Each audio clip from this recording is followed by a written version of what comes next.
Hello everyone, my self उत्तम सिंह चौधरी और आज के लेक्चर में अपन कवर करेंगे 12th फिजिक्स इलेक्ट्रोस्टैटिक्स का लास्ट पार्ट। आज के लेक्चर में वीडियो कंप्लीट हो जाएगा।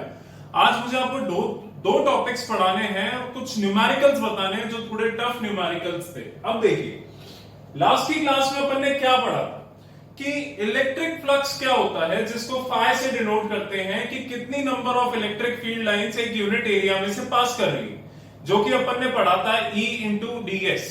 और अगर वो लाइंस किसी एंगल से पास कर रही है, वो इलेक्ट्रिक फील्ड किसी एंगल पे जा रही है, तो उसे कह रहे थे E D S cos theta, that was E dot D S. Clear है? फिर अपन ने पढ़ी गॉस थ्योरम। गॉस थ्योरम में अपन ने ये पढ़ा कि the electric flux through a close surface is 1 upon epsilon naught times the total charge enclosed by that surface। यानी अगर किसी क्लोज सरफेस में से इलेक्ट्रिक फील्ड पास करती है तो जो इलेक्ट्रिक फ्लक्स होता है वो 1 upon epsilon naught टाइम्स होता है total charge of that electric of that surface, यानी phi is equal to q upon epsilon naught। ये अपन ने पढ़ा। फिर गॉस थ्योरम का प्रूफ भी मैंने आपको पढ़ाया था और मैंने आपको पढ़ाया था कि गॉस थ्योरम से कूलम्स लॉ कैसे डिराइव कर सकते। आज मैं आपको पढ़ाऊंगा electric field due to infinitely long charged wire. एक इनफाइनाइटली चार्ज्ड वायर है, सपोज कीजिए वायर है, ये इनफाइनाइटली चार्ज है, इस पे पॉजिटिव चार्ज है। इस पॉजिटिव चार्ज वायर पे r डिस्टेंस दूर मुझे इलेक्ट्रिक फील्ड बतानी है, तो वो इलेक्ट्रिक फील्ड कैसे बताएंगे? अब इसका डेरिवेशन कराऊंगा, ऐसे एक शीट के लिए भी कराऊंगा। ये तो वायर है आपका इनफाइनाइटली लॉन्ग, इनफाइनाइट है इसकी लेंथ। एक तो ये कराऊंगा, दूसरा मैं आपको कराऊंगा कि एक शीट इनफाइनाइटली प्लेन शीट पे कैसे इलेक्ट्रिक फील्ड निकाली जाती है। इसके लिए कुछ अजम्पशंस मानने, सो मैं आपको डिक्टेट कर रहा हूं, आप नोट डाउन कर सकते हैं। And what is that? Consider a thin infinitely long straight wire having a uniform linear charge density lambda. यानी इस वायर की चार्ज डेंसिटी है लैम्डा कूलम पर मीटर, ये लीनियर चार्ज डेंसिटी।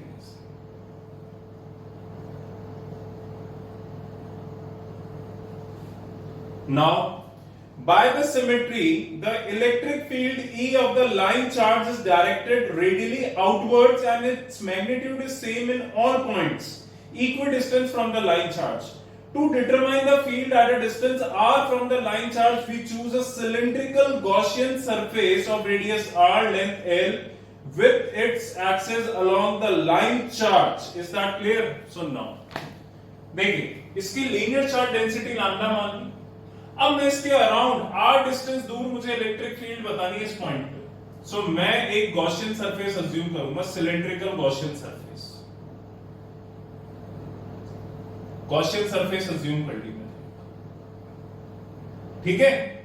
इसकी रेडियस मान ली r, इस गॉसियन सरफेस की radius क्या मान ली r, इसकी लेंथ मान ली l। लास्ट क्लास में पढ़ाया था गॉसियन सरफेस एक हाइपोथेटिकल सरफेस होती है, एक्चुअल में सरफेस नहीं होती, अपन इसको जस्ट अज्यूम करते हैं। अब पॉजिटिव है तो दिमाग लगाओ, इलेक्ट्रिक फील्ड आउटवर्ड निकलेगी।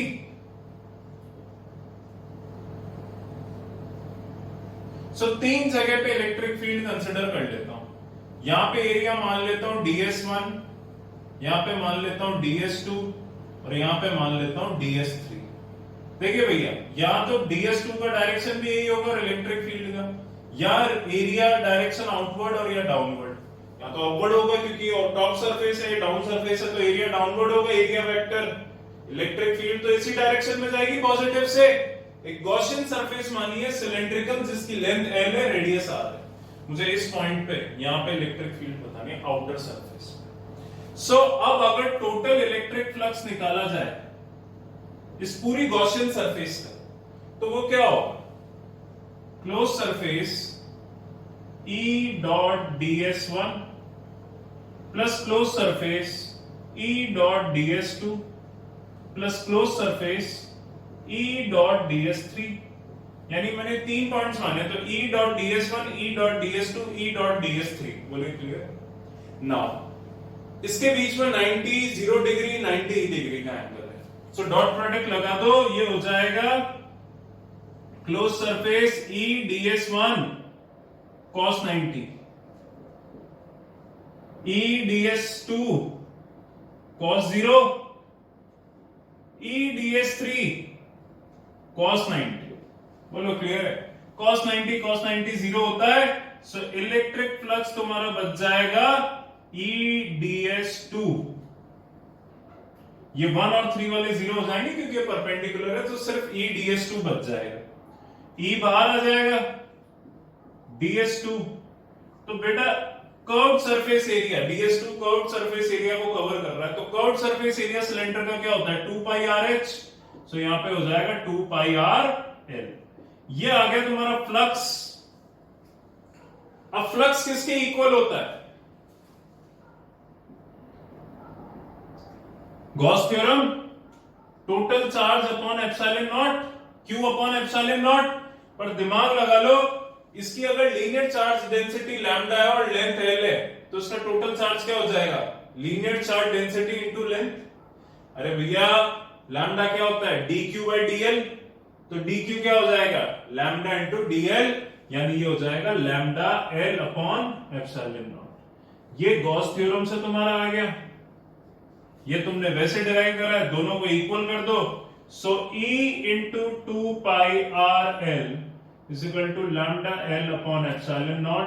L से L कट गया, E इज इक्वल टू आ गया lambda upon 2 pi epsilon naught R। So electric field एक लॉन्ग इनफाइनाइटली चार्ज्ड वायर की होती है, lambda upon 2 pi epsilon naught into R। बेटा यहाँ पे लेंथ कहीं क्लियर भी नहीं है। सो वायर इनफाइनाइटली लॉन्ग कितना भी हो, कोई फर्क नहीं पड़ता, उसकी जो इलेक्ट्रिक फील्ड होगी जो उससे r डिस्टेंस दूर होगी, that would B lambda upon 2 pi epsilon naught into r। ये डेरिवेशन होगी इसका। इसका स्क्रीनशॉट ले लो, फिर मैं दूसरा वाला करवा देता हूं इनफाइनाइट प्लेन शीट का। नाउ अगला टॉपिक अपना आता है electric field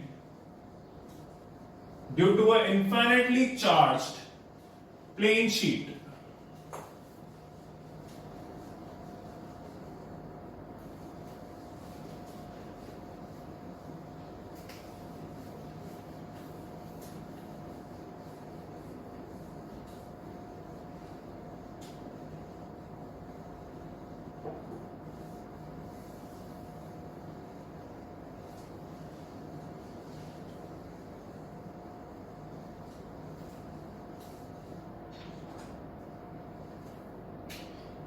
Due to infinitely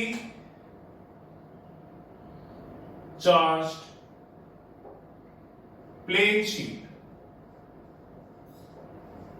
एक infinitely charged plane sheet assume की मैंने, इस पे पॉजिटिव चार्ज। मुझे इस शीट से कोई r डिस्टेंस दूर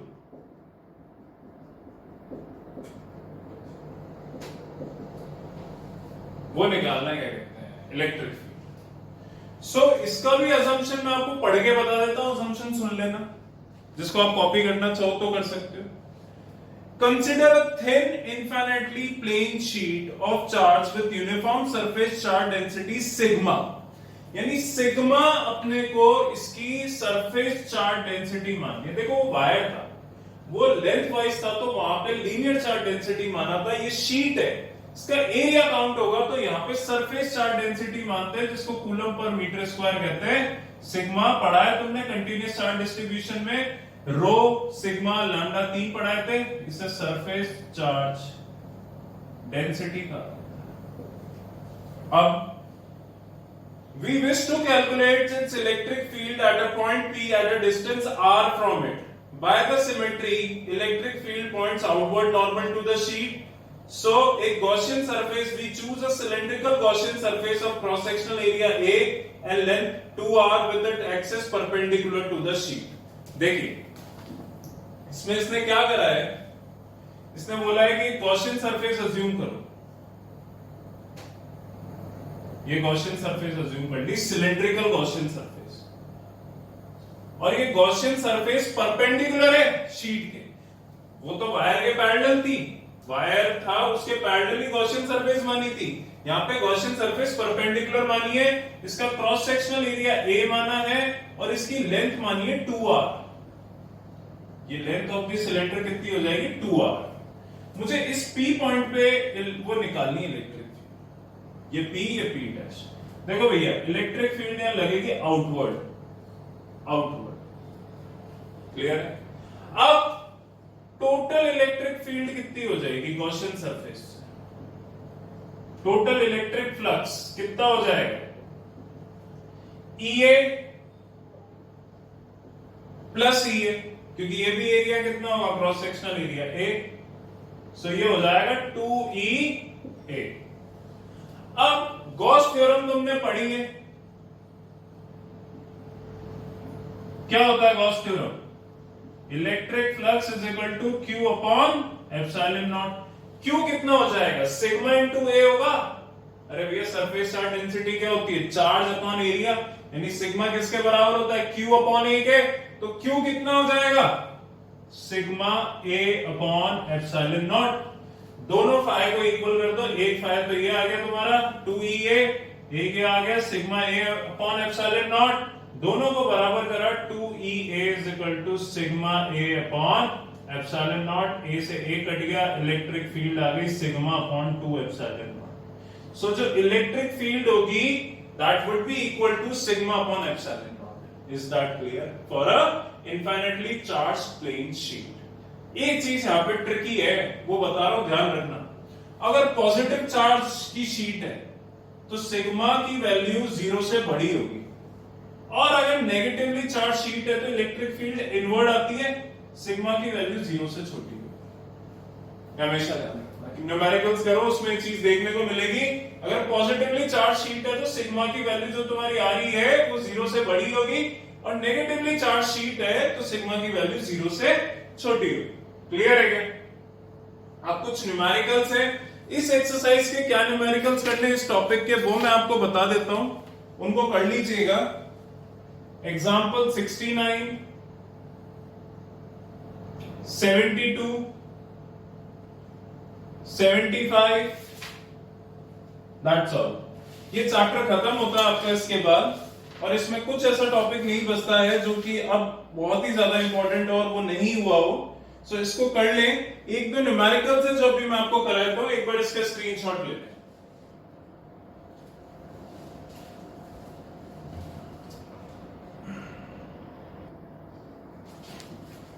नाउ अब अपन कुछ न्यूमेरिकल्स में आपको बताना चाहूंगा, जैसे एग्जांपल 63 जो कि कॉमन डाउट था सबको, तो देखिए वो न्यूमेरिकल्स एक बार, इन सबको कॉपी जरूर कर लीजिएगा in the form of notes आप, जिससे आपको डेरिवेशंस क्लियर हो जाए। डेरिवेशंस मैं इंपॉर्टेंट इसलिए कह रहा हूं आपको कि डेरिवेशन थ्योरी पार्ट एक बार आपको क्लियर हो जाएगा तो न्यूमेरिकल्स अपने आप सॉल्व हो जाएंगे। बेसिक्स हमेशा ध्यान रखें, डेरिवेशंस आपको रटना नहीं है। डेरिवेशंस में क्या अजम्पशंस डेरिवेशन में हमेशा इंपॉर्टेंट होते हैं, अजम्पशंस आपने क्या माना, क्योंकि वो अजम्पशंस अगर आपको नोन है तो न्यूमेरिकल की कुछ भी कंडीशंस दे रखी हो आप उसको इजीली सॉल्व कर लेंगे। देखिए जैसे एक एग्जांपल आपका आता है एग्जांपल 63, और वो एग्जांपल क्या है मैं आपको पढ़ के बता देता हूं। डायग्राम दे रखा है,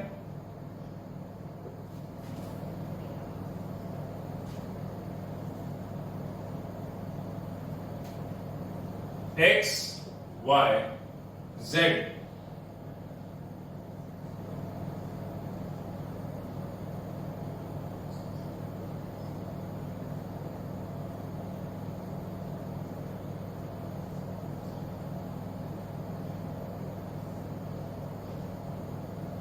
दिस इज अ क्यूब,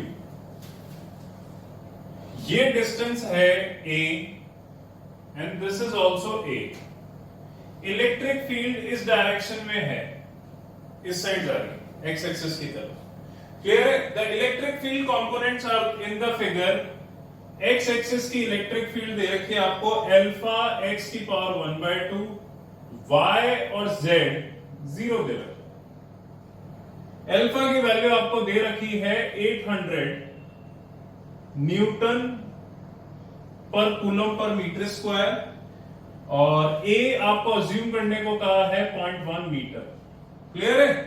आपको इसमें दो पार्ट निकालने हैं। फाइंड, पहला पार्ट है electric flux through the cube, electric flux of cube, और दूसरा पार्ट आपको निकालना है charge with in the cube, यानी क्यू निकालना है, चार्ज विद इन क्यूब। अब देखिए न्यूमेरिकल होगा कैसे, इसको समझिएगा। पहली बात तो सिर्फ एक्स एक्सिस के डायरेक्शन में इलेक्ट्रिक फील्ड लग रही है, वाई और जेड में कोई इलेक्ट्रिक फील्ड नहीं है, तो ये top surface, bottom surface, backward surface, front surface, यहां पे कोई इलेक्ट्रिक फील्ड नहीं होगी क्योंकि वो जीरो। तो इलेक्ट्रिक फील्ड सिर्फ इस डायरेक्शन में लग रही है, एक्स एक्सिस की तरफ, जिसका डायरेक्शन ही है, यानी सिर्फ इस लेफ्ट फेस पे और इस राइट फेस पे इलेक्ट्रिक फील्ड लग रही है। तो फ्लक्स भी इन्हीं का होगा। जब भैया पीछे वाले फ्रंट फेस पे, डाउनवर्ड फेस पे और टॉप फेस पे कोई इलेक्ट्रिक फील्ड है ही नहीं, तो वहां का फ्लक्स ही जीरो होगा।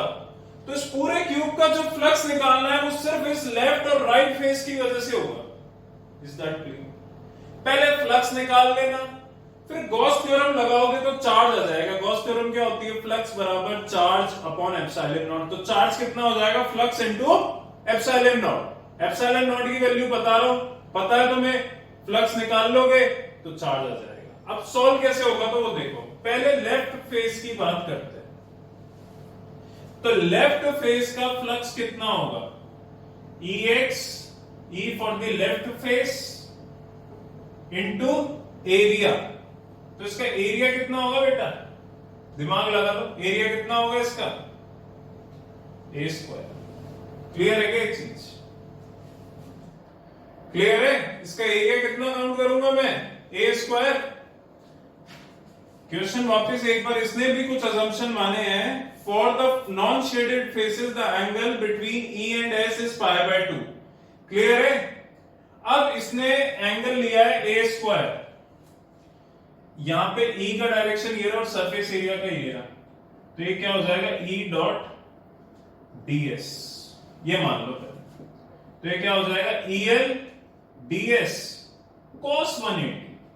इस वाले फेस में इलेक्ट्रिक फील्ड इधर जा रही है, सरफेस एरिया इधर जा रहा है, तो एंगल कितना होगा? cos 180। ये हो जाएगा माइनस EL ds। cos 180 की वैल्यू -1, cos 0 1 होता है तो cos 180 -1 होता है। ये हो जाएगा माइनस EL ds की जगह मैं क्या लिख सकता हूं? A square. Is that clear? ये हो गया 5L। अब राइट फेस की बात करते हैं, तो राइट फेस में फ्लक्स कितना होगा? E for the right face into ds। अब राइट फेस में इलेक्ट्रिक फील्ड भी इधर जा रही है और सरफेस एरिया भी इधर ही जा रहा है, सरफेस एरिया का डायरेक्शन। सो ये हो जाएगा ER ds cos 0, cos 0 1 ER ds। और राइट फेस का फ्लक्स कितना हो जाएगा? Electric field of right into A square. अब मुझे टोटल फ्लक्स, देखो लेफ्ट और राइट फेस का फ्लक्स आ गया, अब मुझे टोटल फ्लक्स निकालना है। टोटल फ्लक्स तो वो इन दोनों का सम होगा क्या?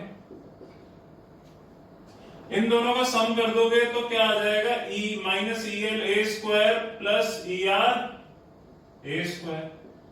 A स्क्वायर कॉमन ले लो तो ब्रैकेट में बच गया ER माइनस EL। अब राइट फेस का इलेक्ट्रिक फील्ड क्या होगा? अल्फा x की पावर 1/2। तो x की जगह क्या आ जाएगा? 2a। तो राइट फेस का कितना हो जाएगा? अल्फा 2a की power 1/2 minus right left face के लिए क्या हो जाएगा? अल्फा x की पावर 1/2, x की जगह क्या आ जाएगा? a, यानी अल्फा a की पावर 1/2। बेटा दोनों में से देखो, एक तो अल्फा कॉमन आ गया और एक a की पावर 1/2 कॉमन आ गया, ब्रैकेट में बच गया √2 - 1। ये हो गया अल्फा a की पावर 5/2 √2 - 1। इसको सॉल्व करना। अल्फा की वैल्यू 800, a की वैल्यू 0.1, √2 की 1.4, सॉल्व करके इलेक्ट्रिक फ्लक्स निकाल देना। टोटल फ्लक्स आ जाएगा क्यूब का। टोटल फ्लक्स आ जाए, उसके बाद गॉस थ्योरम लगाना। तुम्हारा टोटल फ्लक्स सॉल्व होके आएगा 1.05 न्यूटन मीटर स्क्वायर पर कूलम, यह आएगा तुम्हारा टोटल फ्लक्स। अब गॉस थ्योरम लगाना। गॉस थ्योरम क्या होती है? Flux is equal to Q upon epsilon naught. तो क्यू कितना हो जाएगा? Flux into epsilon naught. Flux कितना है? 1 अपॉन 1.05। देखो 1 अपॉन 4 एप्सिलॉन नॉट कितना होता है? 9 इंटू 10 की पावर 9। तो सिर्फ एप्सिलॉन नॉट कितना हो जाएगा? 1 अपॉन 4 पाई इंटू 9 इंटू 10 की पावर 9। ये एप्सिलॉन नॉट हो जाएगा, जिसकी वैल्यू तुम पुट कर देना 1 अपॉन 4 पाई इंटू 9 इंटू 10 की पावर 9। सॉल्व करके कूलम में चार्ज आ जाएगा। क्वेश्चन समझ में आ गया? लेफ्ट और राइट के में फ्लक्स का फॉर्मूला लगाओ। cos 180 इधर इसलिए होगा, इलेक्ट्रिक फील्ड इधर है, सरफेस एरिया इधर है, दोनों सेम है तो cos 0 सॉल्व करके निकाल लिया। अब इलेक्ट्रिक फील्ड के लिए फॉर्मूला दे रखा है अल्फा x की पावर 1/2, तो दोनों को ऐड कर दो। राइट फेस में अल्फा x की जगह आ जाएगा 2a क्योंकि लेंथ 2 है, और लेफ्ट फेस में x की जगह आ जाएगा सिर्फ a। सॉल्व कर लो, वैल्यूज पुट कर लो, फ्लक्स आ गया। फ्लक्स आने के बाद गॉस थ्योरम लगा के चार्ज निकाल लो। इसका स्क्रीनशॉट ले लो। नाउ अगला जो एग्जांपल है 64, वो बिल्कुल सेम है इस जैसा। उसमें एक सिलेंडर दे रखा है तुम्हें, इसका डायग्राम बना के समझा देता हूं जिससे बेटर क्लियर हो जाए। पहले इसका स्क्रीनशॉट ढंग से ले लो, सो कॉपी कर लेना। नाउ 64 में ऐसा क्या है वो देख लो।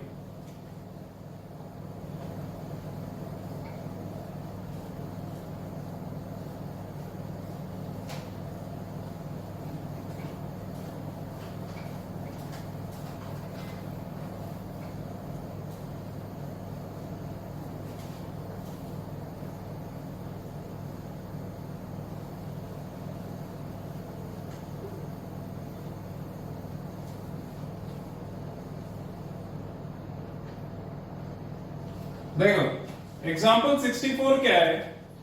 An electric field is uniform and in the positive x direction for positive x and uniform with the same magnitude in the negative x direction for the negative x। यानी x axis की तरफ वो positive है, तो ये दे रखा है तुम्हें electric field 200 I cap Newton पर कूलम जब x positive, x greater than 0। ये इलेक्ट्रिक फील्ड नेगेटिव होगी, मैग्नीट्यूड तो सेम होगा for the negative x direction. यानी पॉजिटिव x एक्सिस की तरफ चलोगे तो 200 I कैप होगी, नेगेटिव x एक्सिस की तरफ चलोगे -200 I कैप होगी। अब आगे क्या बोल रहा है? A right circular cylinder of length 20 centimetre and radius 5 centimetre. एक सिलेंडर अज्यूम करा इसने जिसकी लेंथ है 20 और रेडियस है 5। सो ये लेंथ हो गई 20, ये रेडियस मान लो 5। क्लियर है? Now and has it centre at the origin, centre है ओरिजिन के ऊपर, and its axis along the x axis, so one face is at 10 centimetre and other is at minus, यानी बिल्कुल सेंटर पे। तो ये तो पॉजिटिव x एक्सिस हो गई और ये y एक्सिस। नाउ ये हो गया +10 और ये क्या हो गया? -10। अब इलेक्ट्रिक फील्ड बतानी है, व्हाट इज द, अब फ्लक्स बताना है। देखो इसमें 4 पार्ट है। पहला पार्ट बोलता है what is the net outward flux at each flat surface, यानी इन दोनों सरफेस पे मुझे फ्लक्स बताना है। अब बेटा दिमाग लगा लो, इलेक्ट्रिक फील्ड इधर क्या होगी? इस डायरेक्शन में, और एरिया किस डायरेक्शन में होगा? वो भी इस डायरेक्शन में होगा, दोनों का डायरेक्शन सेम होगा। सो यहां पे फ्लक्स कितना आ जाएगा इस वाले सरफेस पे? E डॉट ds, यानी E ds cos 0, cos 0 1 होता है, तो यहां पे फ्लक्स कितना आ गया? E ds। अब ds की जगह आ जाएगा पाई r स्क्वायर, r पता है तुम्हें। E की जगह आ जाएगा पॉजिटिव है 200 I cap. Is that clear? ये चीज समझ में आ गई? लेफ्ट फेस की अगर बात करें तो आगे बात करते हैं राइट फेस की। तो यहाँ पे राइट फेस में क्या, लेफ्ट फेस, ऐसे लेफ्ट फेस का निकाल रहे तो राइट फेस क्या है, ऐसे ही इसमें हो जाएगा ई ds cos 180 माइनस 1 होता है, ds की जगह पाई आर स्क्वायर ले लेना, रेडियस पता है, और सॉल्व करके वैल्यू निकाल के आंसर कर देना, -200 आई क्या पाएगा यहाँ पे। बोलो क्लियर है क्या? What is the flux through the side of the cylinder, इस साइड पे पूछ रहा है फ्लक्स, ये इसमें। तो यहाँ पे ds यूं लग रहा है, इलेक्ट्रिक फील्ड यूं लग रही है, cos 90 0 होता है, तो इनका इलेक्ट्रिक फ्लक्स आ जाएगा 0।